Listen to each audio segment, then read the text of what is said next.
Hello friends, my name is Molly. Thank you so much for joining me for this video.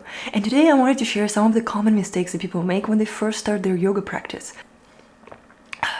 Intention of this video is to help you avoid them, grow in your practice safer, and exponentially faster. So if you're a beginner, this video is for you. And even if you're a more experienced practitioner, I think this video is going to be very beneficial because these mistakes are easily repeatable. I know I need a reminder all the time, so we can keep each other in check and grow together. Let's get into it. Number one, if you're thinking something is boring, maybe you just don't understand it yet.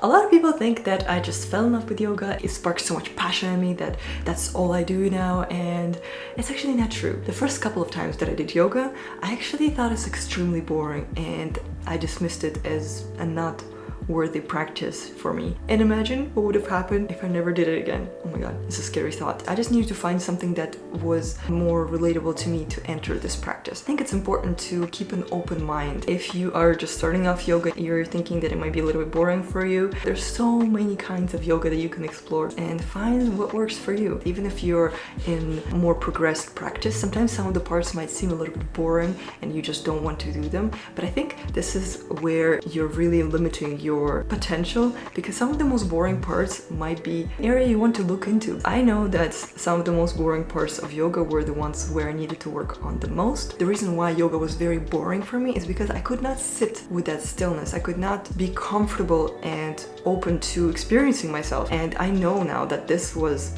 my problem. So if you are feeling like you are dismissing some parts because they're boring, whether you're starting off or you're in the middle of your practice, look into that. Maybe that's exactly what you need. So mistake number two that I see a lot of people make, and I personally been there as well, instead of cultivating that practice, that daily experience, we focus on that goal and that we're not there yet and how to force our bodies into it. As soon as I started making it a habit, there started popping up all of those goals of like what other people do in cool poses and just like, you know, those milestones that you want to achieve if you're a yogi, like splits, headstands and handstands and all of those cool poses that usually are being flexed on Instagram. I feel like this is very common because you see that goal, the ideal of what yoga is supposed to look like from the people that you admire, and I feel like it's very easy to just get stuck in the mindset of pushing yourself towards those poses. The dangerous part about it, obviously, it's very easy to injure yourself that way. I got injured in my hamstrings because I was pushing myself into the splits like every day, and it was not just exhausting on my body and not kind towards my body, it was also exhausting on my mind, and I think I missed out on a lot of opportunity to connect with that practice and just cultivate a peaceful habit where I get to really experience it. I think that humility and stillness and kind of respect towards the practice and your body is very important, and even if you have some certain goals, it's good to practice them, but also within the frames of what is your body allowing you right now, as well as respecting your practice as a whole. Just tying yourself to that one goal, you are just swallowing that process and not really feeling it, not experiencing it, and I feel like that's such a shame because this is the best part about this practice, the daily encounter with it. And also, I think it's worth saying that that kind of ego-driven behavior is not really the great motivator, because if you are just concentrating on that goal and that's all that matters and the process is being neglected, that motivation does not last because the frustration will get on the way, and it's not enough to just have that idea that I want it. You need to fall in love with the process. You need to respect the process. So, yes. Number three, treating this practice as a looks-enhancive practice. Did I say that right? But you get my point. That's how I first started yoga. I wanted just to have like a nice, consistent fitness practice. And I remember in the beginning, I was constantly body checking my weight, and that took away so much joy from the practice to just concentrate on what it is doing for my body as an appearance sort of tool. I feel like it's very common to fall into that mindset, not just in the beginning, in the more progressed practice as well. I still catch myself sometimes thinking more of the body image rather than the practice itself, and I have to just let go of that. I just have to breathe that out. This practice provides you with so much more than the body looks, and I feel like I am grateful that at some point I felt enough passion to let go of that need to maintain certain body shape and just indulge in that practice as an experience.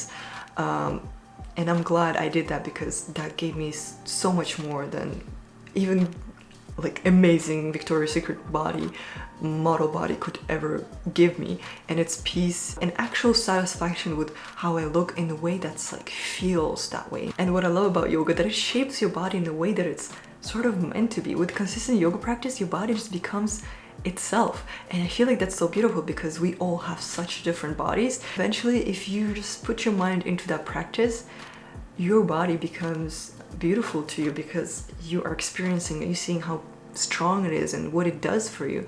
And I feel like that appreciation can only be gained through that connection that you're building daily. Breathe in and breathe that dissatisfaction with yourself out, and just enjoy this experience, because at the end of the day, it is all about this experience and what you make out of it. We do not come into yoga to enhance our looks, okay? Don't do yourself a disservice of limiting your practice to just that. And number 4 is fixating on formalities. There's so many rules that you can find about yoga: what time to practice, the steps, the order you practice in, what to eat, when to wake up. And I feel like it is important to get to know them eventually and try to implement that into your practice. I feel like that could show up not just in the ways how overwhelming the traditional practice could be, especially when you're starting off, but also in the way that the modern practice could present itself. Like, you need that mat, you need to add specific clothing, you need to look a certain way, you need to be flexible. There's so many different rules do you think there are in order for you to practice yoga. You don't need that clothes, you don't need that mat, you don't need to be flexible. The only flexibility you require is in here. It is to see that you can make this practice your own. This is one of the most beautiful parts about this practice, that it is very adjustable and it welcomes everyone. There is space for you to evolve, there's space for you to grow. Getting caught up in what is supposed to be right away could be very overwhelming. It could be so overwhelming that you don't want to do this practice at all, which, you know, is such a shame, because this practice can offer you so much, and you don't have to make this practice so loud and let everyone, all the information and all the people kind of scream at you what you're supposed to do. The best thing that you can do to grow in this practice is to breathe in, breathe out, and show up today. And number 5, and it is refusing props, okay?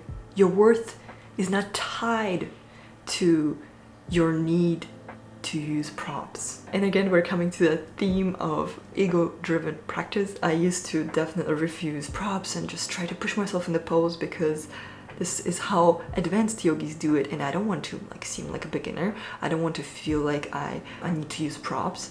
And this was honestly such a silly behavior, because you can benefit from props so much. They can help you to start with the pose. They can help you progress into the pose. They can help you make the pose more fun. Now I use props all the time. They can benefit you greatly. They can help you make the pose your own. With props, you actually learn about your body much more. With props, you're making this a safer practice. Use props. They're your friends. Whether you're an experienced practitioner or a beginner, to have them on your side and use them to expand your practice, to help yourself, and just be creative to implement them. So this is pretty much it. Those are the 5 mistakes that I think are very common, that I personally struggled and still struggle with. Can't wait to talk to you in the comments. Thank you so much for joining me today for this video. It was such a pleasure to hang out with you, and I can't wait to see you in the next one. Have a beautiful rest of your day. Bye-bye. Oh yeah, Happy New Year. Happy 2024.